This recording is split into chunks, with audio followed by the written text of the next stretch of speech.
যে নিয়ত ভালো থাকা সত্ত্বেও আমলের ধারাবাহিকতা রক্ষা করা যাচ্ছে না। নফসকে নিয়ন্ত্রণ করার জন্য কি আমল করা যেতে পারে?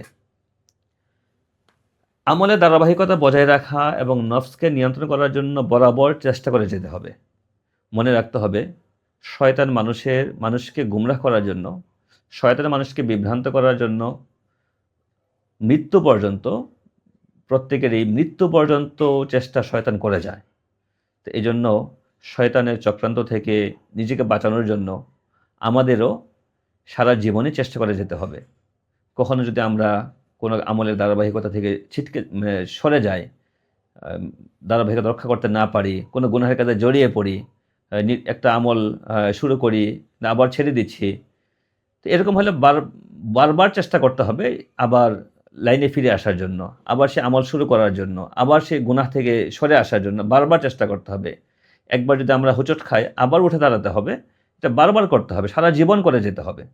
যদি আমরা এভাবে করতে পারি, তাহলে আশা করা যায় যে শয়তানের ধোঁকা থেকে, শয়তানের চক্রান্ত থেকে আমরা নিজেদেরকে ইনশাআল্লাহ বাঁচিয়ে রাখতে পারব। কিন্তু কথা হলো, এই ক্ষেত্রে আমরা কি উপায় অবলম্বন করতে পারি? এক্ষেত্রে প্রথমত তো সেই চেষ্টাই করে যেতে হবে অবিরাম। সারা জীবনে চেষ্টা করতে হবে, আমৃত্যু চেষ্টা করেই যেতে হবে। তো এর পাশাপাশি একটা খুবই গুরুত্বপূর্ণ একটা নির্দেশনা কোরআনে কারিমে আমাদেরকে দেওয়া হয়েছে যে নেককার লোকদের সংস্পর্শ হাসিল করা, নেককার লোকদের সাথে ওঠা বসা করা। কোরআনে কারিমে আল্লাহ তাআলা বলেছেন, ইয়া আইয়ুহাল্লাযীনা আমানুত্তাকুল্লাহ ওয়া কুনু মাআস সাদিকিন। হে মুমিনেরা, তোমরা আল্লাহকে ভয় করো এবং নেককার লোকদের সঙ্গে থাকো।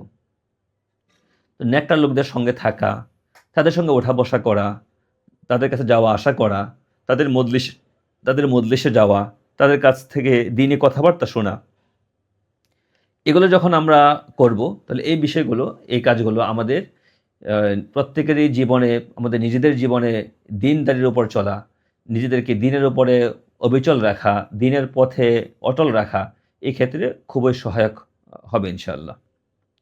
যদি এর পাশাপাশি সম্ভব হয়, তাহলে আমরা প্রতিদিনই নিয়মিত আমরা আমাদের আমলের হিসাব নিতে পারি।